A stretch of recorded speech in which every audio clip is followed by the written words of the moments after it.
تو دعا صرف اللہ سے مانگو اور اللہ سے ہی مانگنی چاہیے، ٹھیک ہے. اب انجینئر صاحب کیا کہتے ہیں، ہم نے قرآن میں بھی ہم نے جو ریئیکشن دیے تھے قرآن کے اس میں بھی آیا تھا، ٹھیک ہے، اور ہمارے پاس بھی قرآن ہے اس میں بھی ہم پڑھتے ہیں کہ اللہ سے ہی دعا مانگنی چاہیے. یہ تو اسٹرکٹلی کہا گیا ہے اسلام میں کہ اللہ سے ہی مانگنی چاہیے. تو اب دیکھتے ہیں، ویڈیو اسٹارٹ کرتے ہیں. تو ویڈیو کو لائک کر دینا اس سے پہلے، ٹھیک ہے. ویڈیو اسٹارٹ کرتے ہیں. دعا کبھی مسلمان کی رد نہیں جاتی. مسند احمد میں حدیث ہے کہ مسلمان کی دعا کبھی بھی رد نہیں جاتی، یہ ذہن میں رکھیے گا. نبی علیہ السلام فرمایا کہ وہ 3 طرح سے قبول ہوتی ہے، یا جو کچھ مانگا وہ مل جائے گا، یا اس کے بدلے کوئی بہتر نعم البدل مل جائے گا، کوئی مصیبت بھی ٹال سکتی ہے، اور اگر یہ نہ ہوا تو وہ تمہاری دعا قیامت کے دن کے لیے سٹور کر دی جائے گی، تمہیں اجر ملے گا. لہٰذا یہ تو اپنے دماغ سے نکال دیں کہ دعا ریجیکٹ ہوتی ہے، دعا کبھی بھی ریجیکٹ نہیں ہوتی. دوسری بات، دعا کرنا آپشنل نہیں ہے، یہ مسلمان پہ فرض ہے. جو مسلمان دعا نہیں کرتا وہ اللہ کا نافرمان ہے، اللہ تعالیٰ کا باغی ہے، اللہ تعالیٰ اس سے ناراض ہوتا ہے. ادعونی استجب لکم ان الذین یستکبرون عن عبادتی، سورہ المؤمن کی آیت نمبر 60 ہے. جیسے انہوں نے بتایا کہ جو دعا ہے وہ ٹھیک ہے وہاں پہ آخرت میں بھی پوری ہو سکتی ہے، پھر اس کا عمال ملے گا. تو اگر میں نے اپنی وائف کے لیے دعا مانگی کہ اس کا ہو جائے تو اس کا وہ کس کو ملے گا؟ میرے کو ملے گا عمال، کیا وائف کو ملے گا؟ وہ میرے کو تھوڑا بتانا، ٹھیک ہے. بندو مجھ سے مانگو، جو لوگ مجھ سے دعا کرنے میں تکبر کرتے ہیں میں انہیں ذلیل و خوار کر کے جہنم میں داخل کروں گا. دنیا کے بادشاہ تو مانگنے پر ناراض ہوتے ہیں، اور ہم اس بادشاہ کی عبادت کرتے ہیں کہ جس سے نہ مانگا جائے تو وہ ناراض ہوتا ہے. یہ ضروری ہے. اچھا، جامعہ ترمذی میں حدیث ہے، نبی علیہ السلام نے فرمایا کہ جو چاہتا ہے نا کہ مشکل اور پریشانی میں اس کی دعا قبول ہو، اسے چاہیے کہ جب حالات فیوریبل ہوں اس وقت بھی اللہ کو یاد کرے. بالکل دعا سے اپنے آپ کو بے نیاز نہیں کرنا. ٹھیک ہے. پھر دیکھیں سورہ البقرہ کی 186 آیت مشہور، وَإِذَا سَأَلَكَ عِبَادِي عَنِّي فَإِنِّي قَرِيبٌ أُجِيبُ الدَّعْوَةَ الدَّاعِ إِذَا دَعَانِ. اے نبی صلی اللہ علیہ وآلہ وسلم، جب میرے بندے آپ سے میرے بارے میں پوچھیں تو آپ فرمائیں میں تمہارے بالکل قریب ہوں، ہر پکارنے والے کی پکار کو سنتا ہوں، لیکن فَلْيَسْتَجِيبُوا لِي، ان کو بھی تو چاہیے کہ میرا حکم مانے، وَلْيُؤْمِنُوا بِي، اور مجھ پر ایمان لائیں، لَعَلَّهُمْ يَرْشُدُونَ، تاکہ یہ کامیاب ہو سکیں. تو یہ ون وے ٹریفک نہیں میرے بھائی، یہ دونوں طرف سے ہے. اس طرح نہیں ہوگا کہ آپ نافرمانیوں کی زندگی گزاریں اور پھر آپ باغیوں والی زندگی گزاریں اور پھر دوستیاں بھی نمانے کی کوشش کریں. پھر دعا کا ایک پروٹوکول ہے. جامعہ ترمذی میں حدیث ہے، نبی علیہ السلام بیٹھے تھے، سیدنا ابوبکر سیدنا عمر بیٹھے تھے، ایک شخص آیا، اس نے نماز پڑھی اور ڈائریکٹ اللہ سے مانگنا شروع کر دیا. نبی علیہ السلام نے فرمایا سائل نے جلدی کی. پھر ایک اور شخص آیا، اس نے نماز پڑھی، اللہ کی حمد کی، پھر دروشی پڑھا، تو آپ نے فرمایا سل تعطا، سل تعطا، مانگ تجھے دیا جائے گا، مانگ تجھے دیا جائے گا.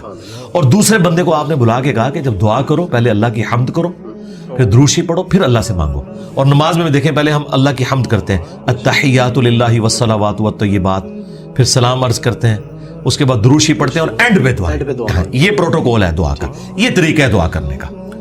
آپ نے دعا اس طریقے سے اللہ کے حضور پیش کرنی ہے تو دعائیں اللہ تعالیٰ قبول فرمانے والا ہے. اور بعض اوقات انسان یہ چاہتا ہے کہ جو میں مانگ رہا ہوں نا یہی مجھے مل جائے. یہ سب سے بڑی انسان کی کمزوری ہے. میں اپنی زندگی میں کئی ایسی دعائیں جانتا ہوں جو میں آج کہتا ہوں کہ شکر ہے وہ قبول نہیں ہوئی، اور اس وقت اگر آپ مجھے پوچھتے تو میں کہتا کہ میری زندگی کی سب سے بڑی خواہش یہ ہے. میں نے خلاف کعبہ 2002 میں پکڑ کے دعا کی تھی کہ اے اللہ مجھے بریلوی مارنا، بجائے یہ کہنے کہ مسلمان مارنا. میں ایک فرقے کے لیے دعا کر رہا تھا. شکر ہے اللہ قبول نہیں کی تھی، تیری مہربانی. آندہ بھی کوئی دعا قبول نہ آئے تھے، اسی میں بہتری ہے جو قرآن میں ہے نا کہ جس چیز سے تم کراہت محسوس کر رہے ہوتے ہو عین ممکن ہے اس میں تمہارے لیے خیر چھپی بھی ہو. اللہ جانتا ہے، تم نہیں جانتے. بعض اوقات انسان کسی چیز میں کراہت محسوس کر رہا ہے، اس میں خیر چھپی ہوئی ہے، اور جس چیز کو محبت کی نظر سے دیکھ رہا ہے اس میں اس کے لیے شر چھپا ہوا ہے. اس کو ڈاکٹر ذاکر نائک نے بڑی مثال پیاری دی تھی کہ آپ کا امریکہ میں کوئی بزنس ہو اور آپ نے فلائٹ سے پہنچنا ہو، میٹنگ ہو آپ کی، اور وہ میٹنگ آپ اٹینڈ کریں تو آپ کو کروڑوں کا بزنس ملنے والا ہے، اور اگر رہ جائے تو آپ کا اتنا نقصان ہو جائے گا سارے بزنس مین کے لیے. آپ جیسے ہی ٹریفک کے لیٹ ہونے کی وجہ سے ایئرپورٹ پہنچیں اور آپ کو پتا چلے کہ وہ جہاز اڑ گیا ہے جس میں آپ نے جانا تھا، تو آپ کہیں گے میری زندگی کی سب سے بری خبر تھی جو میں نے سنی. اور اسی گاڑی میں واپس آتے ہوئے آپ کو خبر ملے کہ وہ جہاز کریش کر گیا تو آپ کہیں گے وہ میری زندگی کی سب سے بہترین خبر تھی جو میں نے اس وقت سنی تھی, شکر ہے میں نہیں بیٹھا اس میں. ایک ہی خبر تھوڑی دیر پہلے زندگی کی بدترین خبر تھی اور اگلے لمحے وہ سب سے اچھی. اچھا, اس چیز کو اللہ نے قرآن میں حضرت موسیٰ اور خضر کے واقعے میں سمجھایا جس میں وہ ایک بچے کی گردن مروڑ دیتے ہیں. وہ یہ نہیں ہے کہ یہاں کو پیر بچوں کی گردنیں مروڑیں گے, وہ فرشتہ تھا, وہ حضرت اسرائیل والا کام کر رہا تھا, اس کو اللہ تعالیٰ نے اتنی عمر بچے کو دینی تھی. لیکن اس کے جواب میں انہوں نے کیا کہا کہ تمہارے رب نے ارادہ کیا کہ اس سے بہتر اولاد انہیں دے کیونکہ اس اولاد نے ذلیل کروانا تھا ماں باپ کو. تو مسئلہ تقدیر سمجھایا گیا نا کہ اگر کوئی تکلیف پہنچتی ہے تو آپ کو نہیں پتا. اور واصف علی واصف صاحب کہتے ہیں میں ایک دفعہ داتا دربار بیٹھا ہوا تھا, ایک بندہ دعا کر رہا تھا یا اللہ جو 25 سال پہلے میں نے دعا مانگی تھی وہ واپس لے لے, یہی وہ ریپیٹ کر رہا تھا. تو میں نے اسے بعد میں پوچھا کہ یہ آپ کیا بات کر رہے ہیں, تو کہنے لگا میں نے, میری بیٹیاں ہی تھیں, ساری اچھی نکلی ہیں, لیکن میری تسلی نہیں ہوتی تھی. 25 سال پہلے میں نے ایک بیٹا مانگا رو رو کے, کتنی منتوں سے مرادوں سے, اور وہ چرس اور ہیروئن کے نشے میں پڑ گیا تو گھر کا سارا سامان اس نے بیچ دیا.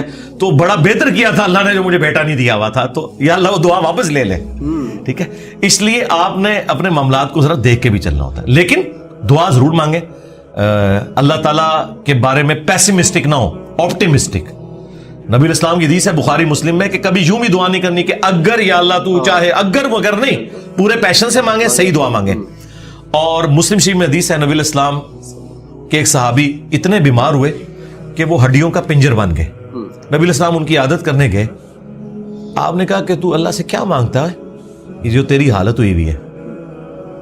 تو نے کہا یا رسول اللہ میں اللہ سے ایک ہی دعا مانگتا ہوں کہ اے اللہ جو تو نے مجھے آخرت میں عذاب دینا ہے نا دنیا میں ہی دے لے. نبی اسلام نے کہا سبحان اللہ, اللہ پاک ہے, یہ تو نے کیا عقیدہ بنایا ہوا ہے. یعنی حضور جب حیران ہوتے تھے نا تو یعنی غلطیوں سے پاک تو اللہ ہی ہے, یہ کہتے تھے. وہ یہ تیرے اندر سکت ہے کہ تو دنیا میں بھی اللہ کا عذاب برداشت کر سکے, اور تجھے تو چاہیے تھا تو کہتا اللہم ربنا آتنا فی الدنیا حسنہ وفی الآخرۃ حسنۃ وقنا عذاب النار. اے اللہ مجھے دنیا میں بھی بھلائیاں عطا فرما, آخرت میں بھی بھلائیاں عطا فرما, اور آخرت کی سب سے بڑی بھلائی مجھے دے وقنا عذاب النار, جہنم کی آگ سے بچا لے. تو نبی الاسلام نے کہا یہ پڑھ. اس نے پڑھنا شروع کیا. صحابہ کرام کہتے ہیں کچھ دنوں بعد وہ ایسے ہو گیا جیسے مردہ زندہ ہو جاتا ہے, بالکل ٹھیک ہو گیا. ٹھیک ہے, تو اندازہ کریں کہ بعض اوقات ہماری اپنی مس ہینڈلنگ ہوتی ہے. پھر نبی الاسلام نے کچھ ہمیں راستہ بھی بتایا ہے. بخاری مسلم میں حدیث ہے جس کی یہ خواہش ہو کہ اس کی عمر دراز ہو جائے اور اس کے رزق میں برکت ہو. یہی دو دعائیں ہیں جس کے پیچھے لوگ درباروں پہ بھی جاتے ہیں, ادھر ادھر ذلیل ہوتے ہیں کہ جی صحت والی زندگی ہو, لمبی ہو, ظاہر انسان کے اندر اللہ نے خواہش رکھی ہے, اور فراخی ہو. نبی الاسلام نے یہ دونوں چیزیں گنوائی. بخاری مسلم کے الفاظ ہیں جو یہ چاہتا ہے نا وہ اپنے رشتہ داروں کے ساتھ اس نے سلوک کرے, شریکہ نال. ہاں پنجابی کہتے ہیں شریکہ نال, کیونکہ انسان دوسروں پہ لگا لیتا ہے, شریکہ نہیں دیتا. جدھر یعنی آپ کے وہ کامن انٹرسٹ ہوتے ہیں نا, وہ شریک ہوتے ہیں نا وہ. اس لیے آپ دیکھیں یہ سارے تعویذ دھاگے بھی شریک کرواتے ہیں. کبھی کسی محلے دار نے کسی پہ تعویذ نہیں کرایا, وہ آپ کی شریک ہی کروا رہے ہوتے ہیں.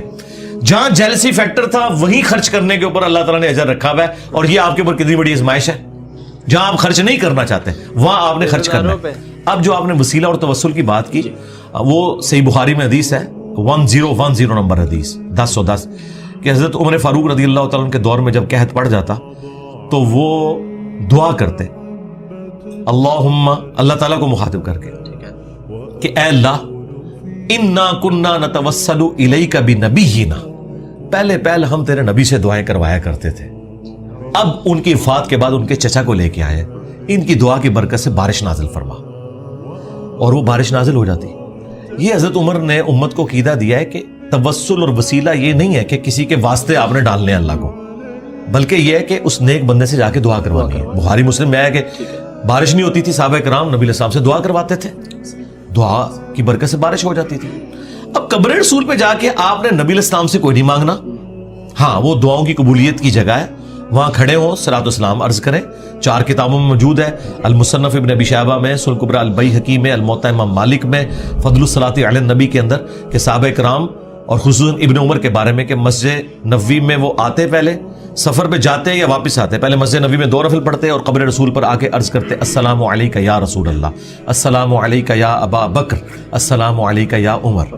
ایک روایت میں السلام علیک یا ابا تھا, میرے باپ آپ پر سلام ہو. تو یہ صحابہ کرام کا طریقہ تھا، قبر رسول پہ حاضر ہونا، وہاں کھڑے ہو کر اللہ سے دعا مانگنی ہے آپ نے کسی یعنی بزرگ سے یا پیغمبر سے ڈائریکٹ نہیں مانگنی، اور نہ واسطے ڈالنے ہیں۔ دیکھیں قرآن میں 40 کے قریب دعائیں آئی ہیں، سب ربنا کے ساتھ ہیں، کوئی وسیلے واسطے نہیں ہے اس میں۔ مجھے نہیں سمجھ آتی آپ وسیلے واسطے سے بھی آگے جا کے یہ ڈائریکٹ بزرگوں کو پکارتے ہیں، یا علی مدد کہتے ہیں، یا شیخ عبد القادر جیلانی مدد کہتے ہیں۔ ان سے پوچھو کہ اللہ کے بندو، کیا مولا علی علیہ السلام نے کسی کا واسطہ ڈال کے کبھی دعا کی ہے یا اسے پکارا ہے؟ شیعہ کی جو سب سے اتھینٹک کتاب ہے نا مولا علی کے خطبات، نہج البلاغہ، اس میں ایک خطبہ موجود ہے، اپنے بیٹے کو انہوں نے کچھ نصیحتیں کی ہیں۔ اس میں انہوں نے کہا کہ حسن یاد رکھنا تم اس کی اولاد ہو جس نے عنقریب مر کے مٹی ہو جانا ہے، بقا صرف اللہ کی ذات کو ہے۔ حسن جب بھی تجھے مصیبت اور پریشانی ہو صرف اسی کو پکارنا، اور اے میرے بیٹے حسن یاد رکھنا اللہ کی بارگاہ وہ ہے جس میں اس نے اپنے لیے کوئی دربان بھی مقرر نہیں کیا، تم ڈائریکٹ اللہ سے مانگو۔ اب مجھے بتائیں اگر یا علی مدد کا عقیدہ ہوتا تو سب سے پہلے وہ اپنے بیٹے کو سکھاتے حسن ابن علی کو۔ اگر حسن ابن علی کو یا علی مدد کا عقیدہ نہیں سکھایا گیا تو باقی تو شاہی کوئی نہیں۔ پھر یہ سارے انہوں نے گھڑے ہوئے عقیدے۔ ہاں آپ یہ کہہ سکتے ہیں اے اللہ جو تجھے اپنے نبیوں سے، ان کے اہل البیت سے، ان کے صحابہ سے محبت ہے، میں اس محبت کا وسیلہ تجھے پیش کرتا ہوں کہ میرا یہ کام کر دے۔ یہ اللہ کی صفت کا وسیلہ ہوگا، ٹھیک ہے، وَلِلَّهِ الْأَسْمَاءُ الْحُسْنَى فَادْعُوهُ بِهَا۔ اللہ کا اپنے پیغمبروں سے محبت کرنا یہ اللہ کی صفت ہے، اس کا آپ وسیلہ پیش کر سکتے ہیں، ٹھیک ہے۔ اس طرح نیک اعمال کا وسیلہ، وَاسْتَعِينُوا بِالصَّبْرِ وَالصَّلَاةِ، نماز اور صبر کے ذریعے اللہ کی مدد چاہو، بالکل آپ وسیلہ پیش کریں۔ وہ 3 لوگ وہ غار میں پھنس گئے تھے، بخاری مسلم میں آتا ہے، انہوں نے اپنے عمل کا وسیلہ پیش کیا، یہ آپ کریں، بالکل کریں، اس میں تو کوئی شک والی بات نہیں۔ لیکن یہ جو واسطے ڈالنا فلانے دا صدقہ یہ کوئی ثابت نہیں میرے بھائی، اس طرح کی کوئی روایت اصول محدثین کے اوپر صحیح نہیں ہے جی۔